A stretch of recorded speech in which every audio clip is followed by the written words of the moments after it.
important. We've had a lot of challenges in our lives and over the history of our wonderful, unique state, and this is certainly one of them. I don't know we've ever had anything quite like this, but I am confident that as reflected by those of you who have agreed to serve as a part of Accelerate South Carolina, which is to take us back to full economic vigor and competition where we were and beyond before the pandemic hit us. Just looking at the talent and the experience and knowledge and understanding here represented in this room gives me great confidence once again in the people of South Carolina and what we're able to do. And unlike other places, we work together so very closely. It's like a family. And as a lot of our business leaders have said from other parts of the world, they say South Carolina's a handshake state. When somebody gives their word, they keep it. And we work together for the benefit of all concerned. And I think that our response to this pandemic in our state has illustrated that again, because the compliance, the understanding, and the insight into things and the loyalty to one another, being good neighbors, has been demonstrated vividly in places all over our state. All right, one quick programming note, and I know we've gone a little long, and I beg your indulgence that I want to try to get us done within 30 minutes because I know everybody's got schedules, and so we've run a tad over. So we're going to go ahead and get started. For those of our members of Accelerate SC that are speaking, again, I would just ask you to be mindful of the time. There are going to be opportunities, again, for everybody here as you're working in your component subgroups to be able to speak and talk about various issues. But I do want to bring on Director Dan Ellzey from the Department of Employment and Workforce because, again, this is such a crucial part of our economy. And then we'll close it out from the state agency perspective from Dr. Ken Rogers of the Department of Mental Health. So, Dan, I'll let you go. And we may go through some slides quickly, so they're in your book. So I'll just ask you to just follow along, if you would. Thank you. Great. Thank you. Good afternoon, everybody. As James said, I'm Dan Ellzey, Director of the Department of Employment and Workforce. If you don't know our agency, we do 4 things. We do workforce development, that's training, run the federal program on that. We do employment services, help people find jobs, federal program. We do both of those in the SC work centers that you see all around the state of South Carolina. We have a labor market information section, and lastly and most importantly for today, we handle the unemployment claims for the state of South Carolina. I took this job on May 1st of last year, and when I did, we were handling 2,000 initial claims per week, 2,000 initial claims per week. Number of employed people was going up every month and setting a record, 2.3 million people, and getting better every day. Number of unemployed people at a historic low, 2.3% at one time. The biggest problem I had in my job for the first 10 months was helping employers find employees. And I've talked with some of you in here yourselves about the problems you were having finding employees. Well, folks, when March 15 rolled around, everything changed. We went from filing 2,000 claims per week, initial claims, to the next week, 34,000, 64,000, 86,000, 88,000, and last week down to 73,000. So we're averaging just a little bit over 70,000 claims being filed each week as compared to 2,000 per week just 5 weeks ago. Were we ready for this? Well, we thought we were. We had an economic task force within our agency using an economist to study the 2008 and 9 recession and lay out for us a staged plan for how much we had to hire as unemployment went up. So we knew exactly where we had to be at certain points. About 12 days into this pandemic, the report was worthless. We had already blown the top out of everything we'd ever seen. To put it in perspective, 2008 and 9, it was 10,000 claims per week. Now we're at 70,000 claims per week. So how'd we do? Well, in terms of taking the claims, pretty well. We can get the claims filed through the computers. We're completely modernized. One of not all the states are. Many of them were not modernized, like Florida, which has completely failed, and they're now gone to paper applications. We can handle that part of it. The part we weren't prepared for were the employees who had problems, who got on the phone to get answers, and because of the onslaught of callers, they couldn't get through. And I'll talk about that in a few minutes. If we go to the next slides, one of the things we looked at in thinking about the future, because we know when this thing turns around, the pressure is going to go from paying unemployment benefits to getting people training and getting them employed. And it's going to be the same pressure pushing in that direction as it is now pushing in the other direction. So we looked by industry in the state of South Carolina as to who's really affected, and it comes at no surprise, accommodation and food service. 28% of the initial claims are filed by those employees, while they represent only 11.2% of the workforce. So we know some of the issues we're going to face in certain industries. We also looked at it geographically, and some of these geographically by county will not be a surprise to you. We could go to the next slide.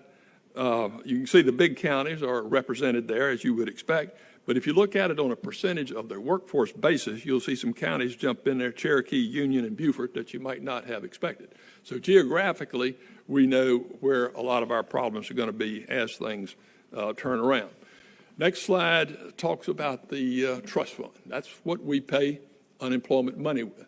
Our agency is almost 100% federally funded, but the unemployment benefits paid to employees are paid by employers in the state of South Carolina. In mid-March, we had $1.1 billion in the trust fund. We were only one of 31 states that were fully funded according to the formula the Department of Labor put out. We now have $980 million in the trust fund. Sounds like a lot of money, but we're going to be paying out over $70 million per week for the next, I don't know how many weeks. You can do the math, and you can see at some point we're going to run out of money. 2 states, California and Illinois, have already raised their hand and said they're going to need loans. My guess is every state. Some of the states were only funded at 50%. We were funded a little bit better than 100%. There's no doubt we will be looking out at some point and discussing funding as well. In addition to the unemployment, you see a new program a lot of you have heard about.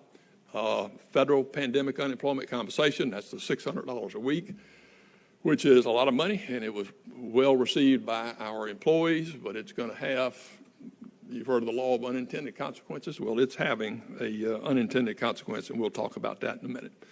Next slide, we'll talk about have we peaked. It looks like we've peaked in initial claims, but remember, we pay on continuing claims. So the fact that initial claims start dropping, we've still got all those people who filed, many of whom may stay on the rolls for up to the maximum of 20 weeks under our state law. The next slide talks about a new program, totally new, different from the $600. Pandemic Unemployment Assistance Program. This is basically an unemployment program for people who don't qualify for regular unemployment. It's people who are not employees, self-employed, barbers, gig workers, somebody who was monetarily ineligible, didn't earn enough money where they worked before they got laid off.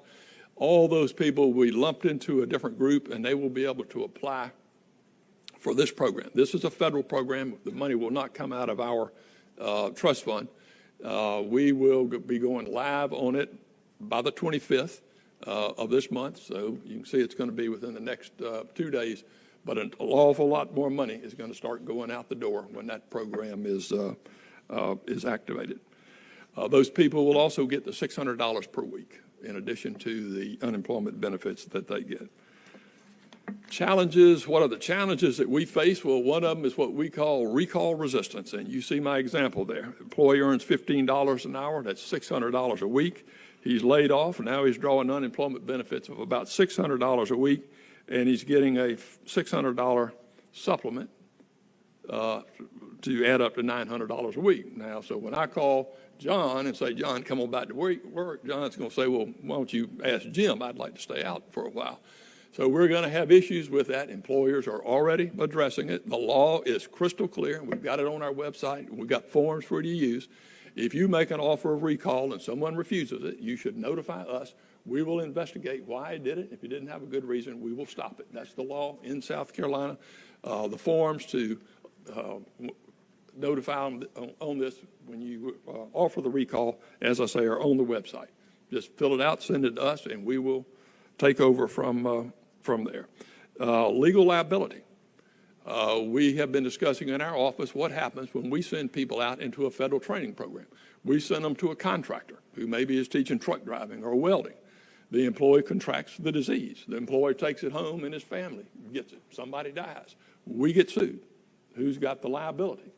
We don't know, but we do know one thing. That's going to be a stopping point for a lot of people, and it's something that we're trying to address from an agency standpoint, and something I think the state's going to have to address from a policy standpoint. Call center issues I've already mentioned. We've tried everything we can to resolve the problem. We went from 49 highly trained, well-qualified call center operators to now we're over 450. They're not all well-qualified. They're not all well-trained. They're not all experienced, and they can't answer a lot of the questions people have. We have got experts working with us, people who know call centers as well as anybody in America, trying to make ours more efficient, trying to train our employees, and try to be able to answer the questions people have when they call in with an issue. We're not there yet. We're still getting so many calls, you wouldn't believe it. We've got websites. We're putting out information, social media, everywhere we can, but we still get the calls. Rural broadband, we know that when we go back up, it's going to be a different world, and we're going to be doing a lot of our stuff virtually over computers. We were looking at that before this started. We know we're going to be doing more of it afterwards. And the question is, once again, what's the impact on some of the rural areas and other areas that really do not have access to broadband? It's going to be a major issue for us. It has been an issue for us, and it's going to be a major issue for the state. If you go to the next slide, one of the things we looked at in gearing up for our reemployment issues is how many people are we really talking about? Well, the bad news is there are hundreds of thousands out there who have been laid off. The good news is that 78% of those people are what we call job attached, meaning they've got a return to work date. So we can look at the 22% who do not, and those are the ones who are going to really need the help, both in training and in sourcing a job for them. The question for us is how to do it best and most quickly. Virtual is certainly one of the main answers, but once again, it takes us back to the people who really don't have access to it. The rest of my report you can read there. Most of it focuses on virtual platforms that we are putting in and that sort of thing. We operate the SC Work Centers under the State Workforce Development Board, which is under the governor. Chairman Don Tomlin, appointed by the governor, has been a big proponent for virtual access as it has been in the past. We are pursuing that. There are 12 local workforce development boards under him, under the board, and all of them are, at this point are developing redeployment or re-employment plans. So that's it. We're doing what we can. Hopefully things will continue getting better. Thank you. Thank you, Dan.